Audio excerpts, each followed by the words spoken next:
Latitude Media, podcast at the frontier of climate technology. What is your favorite color of hydrogen, and how do you feel about the hydrogen rainbow? I don't really like rainbows in general. I'm kind of grouchy that way. Okay, good to know. I also don't really care much for hydrogen. It's a molecule. It's an element. It's lovely. I don't see it in and of itself as a solution to any of the problems we have in energy. Raffi Garabedian is in the hydrogen business. Deploying really cheap, abundant renewables into sectors like the chemical industry are really what drives my interest in hydrogen. And hence, electrolytic hydrogen, so-called green hydrogen, is the thing I'm interested in. Raffi runs a company called Electric Hydrogen that manufactures electrolyzers. He founded it with his friend and longtime business associate, Dave Eaglesham, a few years back. We started Electric Hydrogen in very late 2020, essentially the beginning of 2021, kind of just at the beginning of, maybe we could call it the latest hydrogen hype cycle. At the time, the energy industry, and specifically proponents of renewables, were really interested in how hydrogen could be used as a way to store, move, and use excess clean energy. When we started out, our focus was deep decarbonization of critical industries. If our focus is deep decarbonization, we need to look first and foremost at the largest polluters and which of those are opportunities to economically decarbonize with a green molecule that's a replacement for fossil molecules.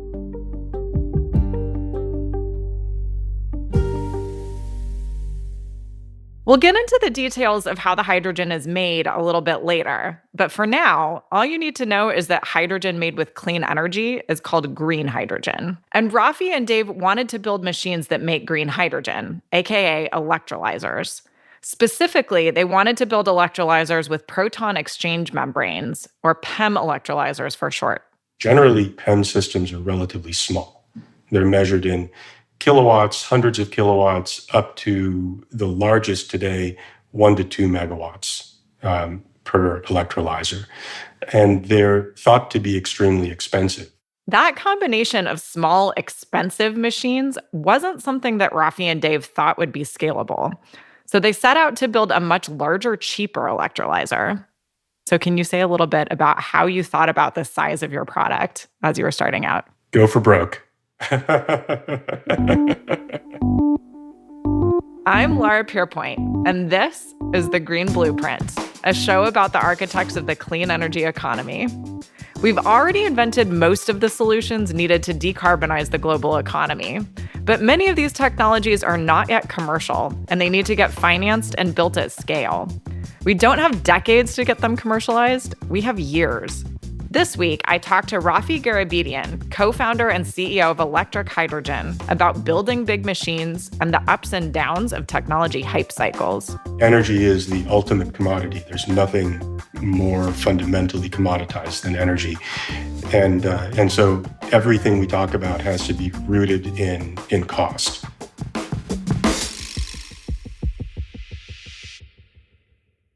The most urgent industrial transformation in history is well underway. Here to help you make sense of it, Open Circuit, a new podcast from Latitude Media, co-hosted by Jigar Shah, Catherine Hamilton, and me, Stephen Lacey. Every week we'll break down how major projects come together, how deals and policies get structured, and what it takes to build critical, clean infrastructure at scale. Open Circuit isn't your standard industry podcast. Our hosts bring decades of experience in policy, business, finance, and media, and we are not afraid to challenge each other, question conventional wisdom, and call out what's not working. Through sharp analysis and lively debate, all through the lens of current events, we'll make sense of a transformation that's reshaping every sector of the economy. You can subscribe to Open Circuit wherever you listen to podcasts, or follow it at latitudemedia.com.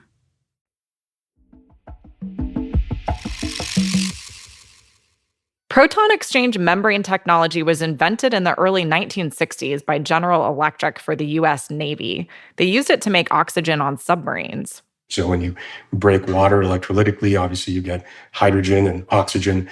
In the early days of PEM electrolysis, oxygen was the product you wanted to, help people breathe in submarines. PEM electrolysis works by moving water through a two-sided membrane. With the help of an electric current, water moves through and then hydrogen forms on one side and oxygen forms on the other side. The hydrogen can then be used as an energy carrier. So Raffi and Dave wanted to build these electrolyzers, and they wanted to make them a lot less expensive. Because taking existing technology and making it more efficient, and therefore less expensive, well, that's kind of their thing. This harkens back to my and my co-founder's experience in the solar industry, where we did exactly the same thing. Your listeners who know something about solar will recognize that the cost of solar modules has come down orders of magnitude in the last 20 years. And that's in part because of material cost reductions, but actually much more so because of scale and efficiency improvements. Efficiency drives the cost of solar systems because the same physical module, when it's more efficient, produces more energy. And the cost is measured in dollars per watt, right? Not dollars per module. The same, it turns out, can be true of electrolyzers. And that's really the thing we focused on at Electric Hydrogen in the early days. So once Raffi and Dave decided they wanted to build these electrolyzers, they had to decide how big to make them. At the top of the show, Raffi said most of the PEM technology on the market today ranges from a few kilowatts to a few megawatts.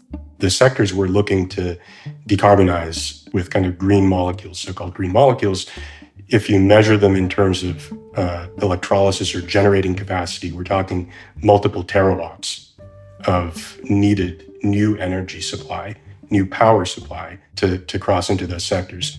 As a reminder, 1 terawatt equals 1 million megawatts. So the size of the electrolyzers on the market just wasn't going to cut it. People were scratching their heads in the market about, geez, how is this green hydrogen stuff going to work if you're making 10 megawatt electrolyzers or 2 megawatt electrolyzers? I need a gigawatt of hydrogen. This doesn't sound like a real solution. And that's why Electric Hydrogen decided to go bigger, much bigger. When we approached people with the idea of a 100 megawatt scale product, it definitely resonated, as did the price point that we thought we could achieve.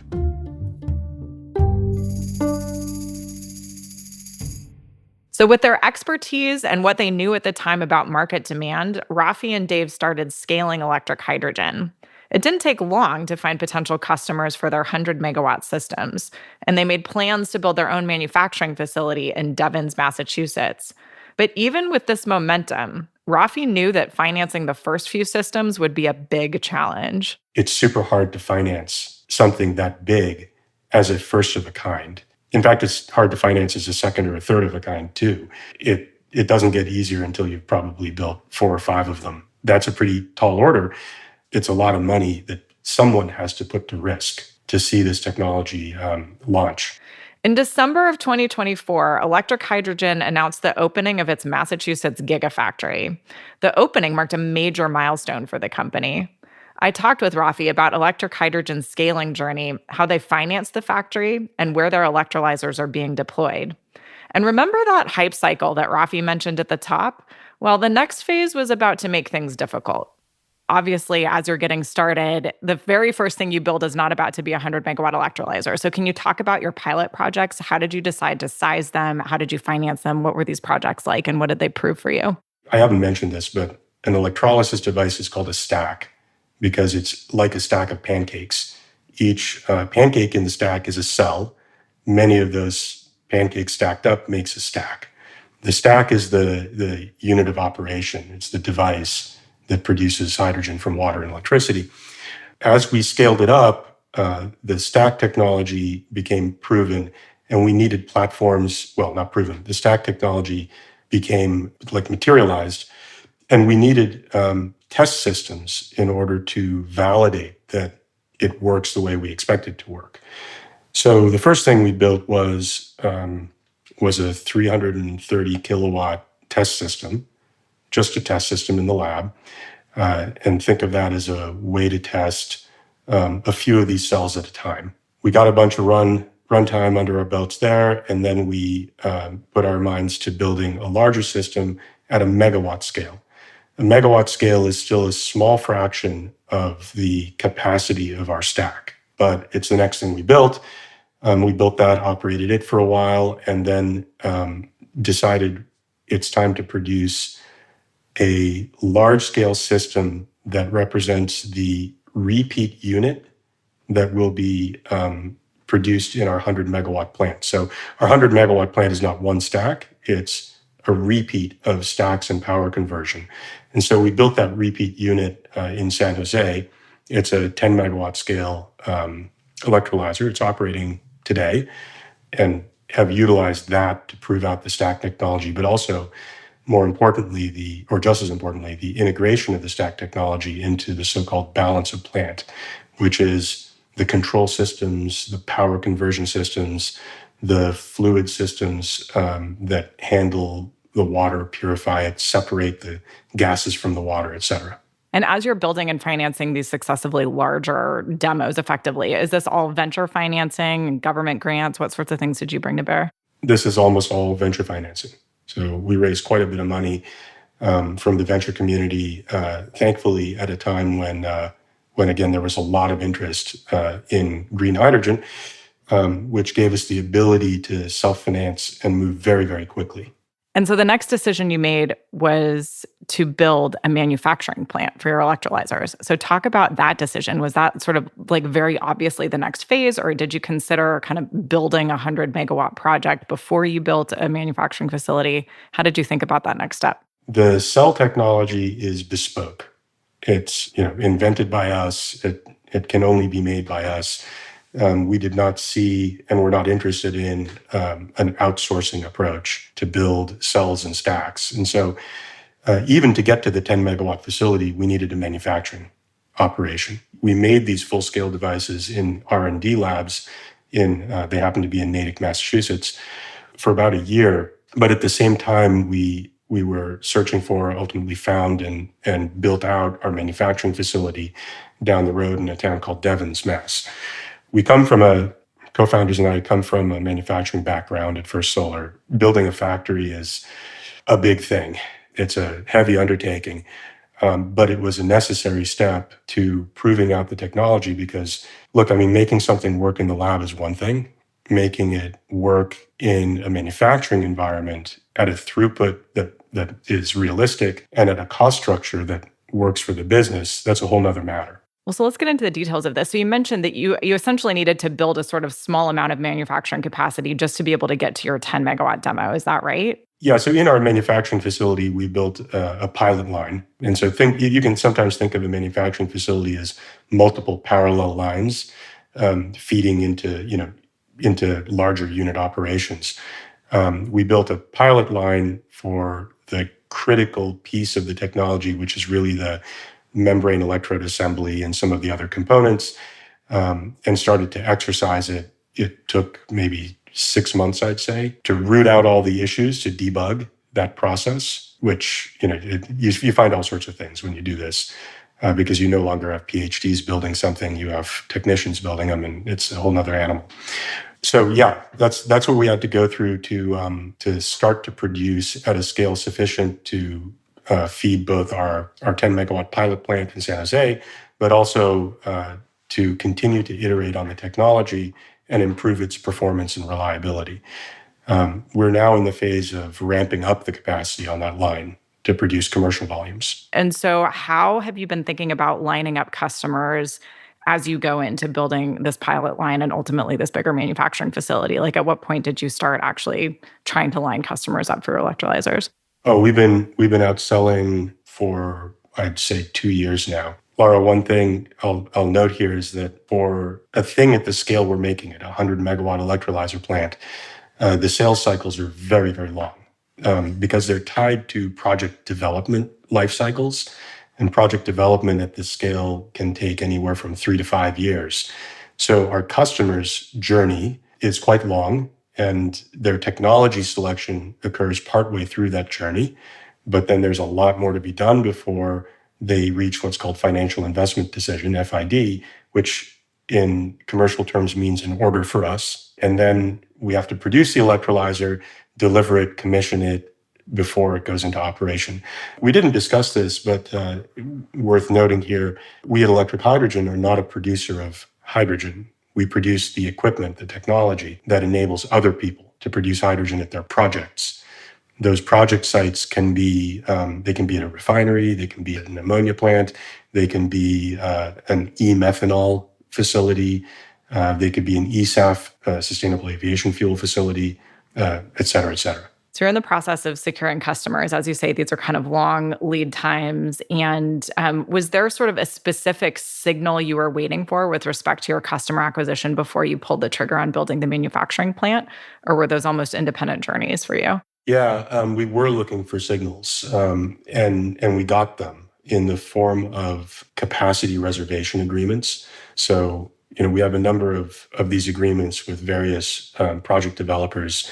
I'll name a few that are public. Intersect Power, AES, are a couple that we have agreements with. Basically, they say, look, we'll put some cash down to reserve your manufacturing capacity over the next few years so that we have access to your technology in our projects. Now, that only works in a seller's market, right? A market where people are anticipating that that demand for the product, the electrolyzer in this case, will outstrip the available supply of technology that meets their needs.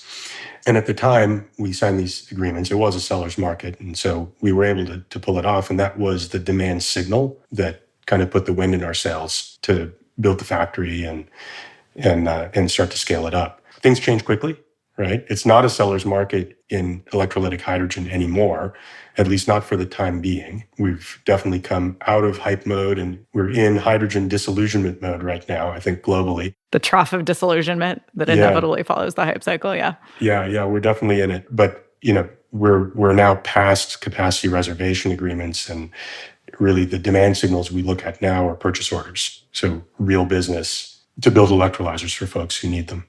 But that's jumping ahead. After the break, Raffi explains how Electric Hydrogen found customers for their $100 million product and where the hype cycle is today. Hey there, I'm Brad Langley, and I'm the host of With Great Power. If, like me, you enjoy the green blueprint stories about scaling the clean economy, then I think you'll like With Great Power. With Great Power is a podcast for and about the people building the future grid today. Each episode takes you behind the scenes with the innovators, engineers, and visionaries transforming our electric grid. From the complexities of managing distributed energy to the evolution of utility business models, you'll hear from insiders across the industry who are dedicated to reshaping the power system. So listen to With Great Power on Apple, Spotify, or wherever you get your podcasts, and never miss an episode by subscribing for updates at gridx.com/podcast. Can you share, what was the level of willingness to pay in this moment of high hype and sort of the seller's market? How much cash did they put on the table relative to the total cost of these electrolyzers? Well, I can't give you an actual number because it's confidential, but I'll just tell you it's millions per customer for the privilege of reserving future capacity.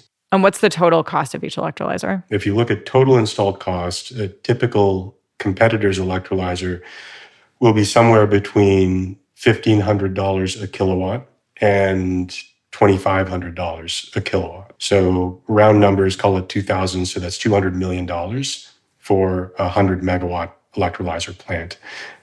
We are about half that total installed cost. So you're lining up customers, you have a technology that works, you're ready to go build this manufacturing facility and get it started up with a pilot line, and you need financing to build this facility. So talk a little bit about how you thought about that challenge. So one of the things we did early on is put in place a equipment debt finance instrument. And the concept there is that you could spend venture dollars buying equipment for manufacturing. Again, venture dollars are super expensive, so it's hard to justify doing that.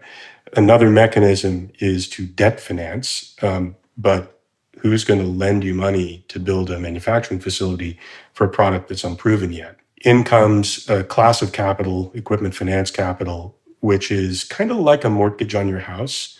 You use that capital to buy equipment, let's say a laser cutter, for example, and the debt financier has a lien on the equipment. So if for some reason you can't pay back your debt, they own the equipment and can turn around and sell it for a pretty well-established return on their initial investment. So this is an amazing, wonderful way to finance manufacturing facilities if you can pull it together, which is what we did. We also won a DOE grant to help us improve our manufacturing operation, increase throughput, reduce cost, and some of that capital is also going towards our manufacturing expansion. Very cool. And let's talk about how you secured the equipment financing for a second. And I have a provocative question for you, which is that in the early part of your company years, you're selling to venture capitalists, or you're working to finance your operations with venture capitalists. And a lot of what venture capitalists love to hear is how bespoke your technology is, how much IP there is, how big the moat is between you and what everyone else is doing, how unique it is. And when you go talk to an equipment financier, you basically want to have the opposite argument, right? Because they want to know that they can resell this and it's going to be easy for someone else to use and it's low risk and all these other things. So how did you think about that dichotomy, and where do you think you fall on that actual technology risk spectrum? Yeah, you're right. Venture capital wants a moat, right? A technology moat in our case. What's special about you? What can you defend? And that does, on the face of it, seem to be a conflict. We always have taken the position, and again, this is learning from our experience in manufacturing and solar. We've always taken the position that it's in our interest to leverage as much as possible existing solutions, particularly manufacturing solutions, from nearby industries. Lots of people in the world use membranes for different things, like water purification, for example. Can we adapt manufacturing technology, process technology from those industries to our needs? So the approach we've always taken is avoid customization of equipment wherever possible. Use standard off-the-shelf equipment. It can always be configured. So you'd consider that more tooling, but use available equipment that's well-proven, well-demonstrated, with all the bugs and kinks worked out of it, adapt it to our needs. And that fits very well with the capital financing, the equipment financing approach. So it's kind of like you could say that sort of like the guts inside the cell itself is something that is distinctly yours, but the equipment used to manufacture it, you worked really hard to make sure that that was as standardized as possible. That's right. I'd say the only equipment on our line that's highly non-standard is our test equipment, which is all homebrew stuff. Okay, so you're ready to go build your manufacturing plant. You've got financing for it, but obviously you also need customers to be ultimately really buying this.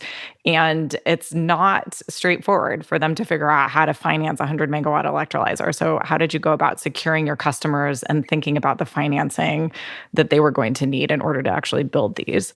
There's this thing that you've heard about, bankability. Right? What does that mean? Is it technology financeable? Will an infrastructure capital provider, equity and debt, will they put their money to work to build one of these things? And the answer is large-scale green hydrogen is not bankable today. So who's going to buy if they're dependent on project finance? Most project developers use project finance. They don't buy and build on their own balance sheet. They partner with capital providers to do that. And so, as we talk to potential customers, the interest in our product was very strong. Our price point is unbeatable and enables a lot of projects to actually economically work, whereas otherwise they wouldn't. But we're not sure we can finance it. So as you think about that problem, and we learned more and more, talking to more and more customers, we recognized what we needed was what's called a balance sheet buyer. Right? This is somebody who's willing to buy using their own capital, not going to a bank, a project finance bank. And why is that interesting? It's interesting because generally there's somebody at a company like that who can determine that the risk is worth taking. In comes the billionaire. So there are very few people, actually, there are very few companies and potential customers who fit this mold. And generally, they involve somebody who, almost like it's not necessarily a sole proprietorship, but a company that maybe makes decisions in that way. So say a bit more about kind of how you went about searching for customers. Were you looking for those with big balance sheets and or for those that really had a big risk appetite? And then say more about this elusive billionaire. What sort of industry were they in? What exactly was their skin in this game when it came to hydrogen production? We spend a lot of time thinking about, why does a customer's project make sense? Because if it doesn't make sense, it really actually probably won't get built. Even today, the world of electrolytic hydrogen is full of projects that shouldn't get built. Right now, the green hydrogen or electrolytic hydrogen market is extremely subsidy dependent. The industry hasn't scaled yet. We haven't gotten down our cost curve. And so the end product is considerably more expensive than the fossil alternative, and hence requires some sort of policy to drive its adoption, either a carrot or a stick. But what we found is that in and of itself is not sufficient to cause end user to buy. So ammonia is used to make fertilizer. The fertilizer industry has no compulsion or real kind of soft motivation to decarbonize. Interestingly, by the time ammonia gets turned into fertilizer, gets turned into food that ultimately gets sold to consumers, right? No one really cares through that whole supply chain whether the ammonia was high or low emission. And so even though there's relatively low switching cost, ammonia producers are not interested in taking the risk of switching from fossil to green or clean. And we found that not only here in the US, but around the world, actually. In Europe, on the other hand, they have both subsidies, support mechanisms, and also compulsions or sticks. And these are mandates to decarbonize for certain high emission industries. So the chemical industry, for example, is one of the industries in Europe that needs to decarbonize incrementally per the European Delegated Act. And that mandate provides a further motivation for the end consumers of molecules to make the transition. That's the kind of driver that we think makes projects work. And so we look at the end offtake for a project. If the end buyer is a company operating in Europe that is subject to these kinds of incentives and mandates, then we can do the math on that and conclude whether or not the project actually works or doesn't work. And hence we can predict with higher fidelity whether the project will actually get built, which is what we really care about. Let's talk a little bit about building the factory in Massachusetts. So it's no joke to build things, and we talk about that often on this show. Has there been a moment in the context of standing up your pilot line and now moving into its expansion where you've been kind of like wondering, is this going to work? A lot of people jump into manufacturing not having really done it before. We've done it before, so I think we're gluttons for punishment, trying to do it again. But it's a compulsion. It's a disease, I guess, that you can have, and we have it. And even with all our kind of enterprise experience in advanced manufacturing and standing up new manufacturing facilities, I would say we still underestimated the problem and failed to anticipate some critical issues that, in hindsight, we should have anticipated. So super interesting, and maybe something for me to think about at length once we're fully through it. But yeah, it's been a very tough, rocky road over the period of, I think, the last year. But we're at a good place now. Okay. Well, let's talk about some reflections on all of this. Is there anything that you can talk about that you might have done differently in the context of your scaling journey? It seems like you're hitting on all pistons. You're doing, some great work, particularly with customer acquisition in this long and challenging sales cycle. But anything that you might have strategically done a little bit differently in your scaling journey to date? I think we underestimated the challenges of deploying and customer acquisition, as you say, at the scale that we operate at. And in hindsight, I think we should have also been far more scrutinous. Is that a word? We should have applied a lot more scrutiny to our customer conversations to focus in on earlier on markets that actually make sense and can ultimately lead to FIDs and construction of electrolyzers.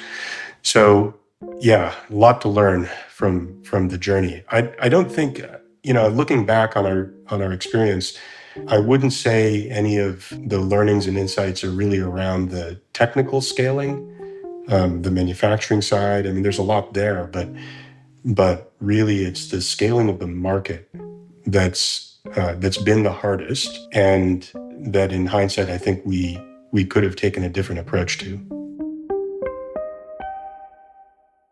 Well, and so let's dig into that a little bit more. So one of the things that you mentioned, for example, is that we are in a trough of disillusionment, as it were, in terms of the hydrogen hype cycle. So I think there's some ways in which that's probably real and meaningful, that maybe folks are thinking less about hydrogen production for some serious reasons, and also that just, hype bursts eventually, whether or not it should. So can you say a little bit more about like what you think is the shape of this trough of disillusionment, what you're seeing out there in the market, and how that's affecting your strategy now?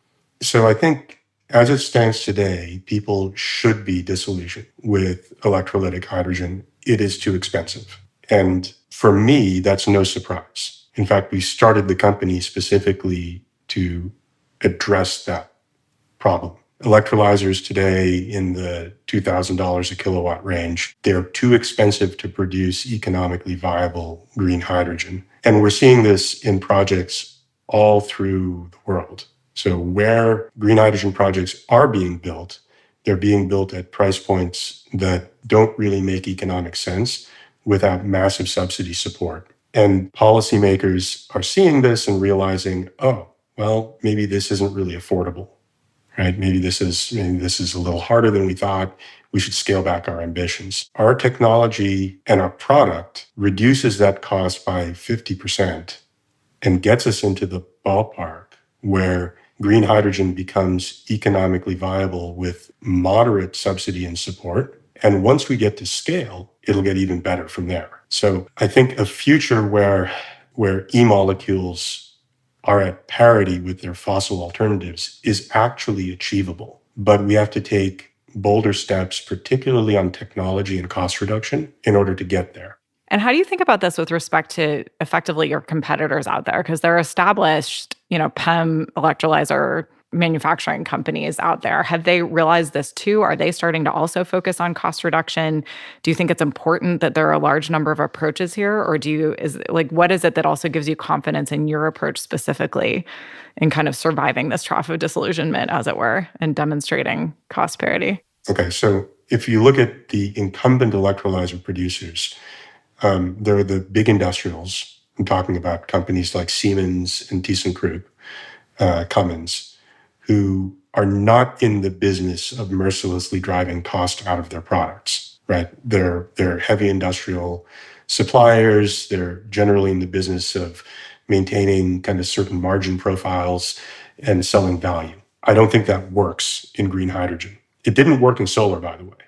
Yeah, that's a fair point. So that's kind of like the history of solar really taught me that the large industrials, once a business gets focused on cost, they kind of step back and step out. So that's one class of electrolyzer producers. Then there are kind of some pure plays, companies like Nel, Plug Power is not quite a pure play, but you could put them in that category.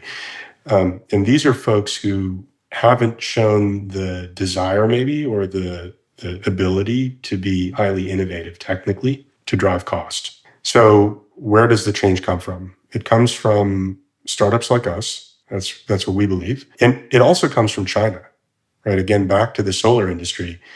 If you look at the history of cost reduction in solar, a lot of the impetus for driving cost out came from two places. It came from First Solar. We were the only company who actually openly published our cost, not just our price, in a desire to reduce the price of solar industry-wide, right? We wanted to lead the market down in pricing.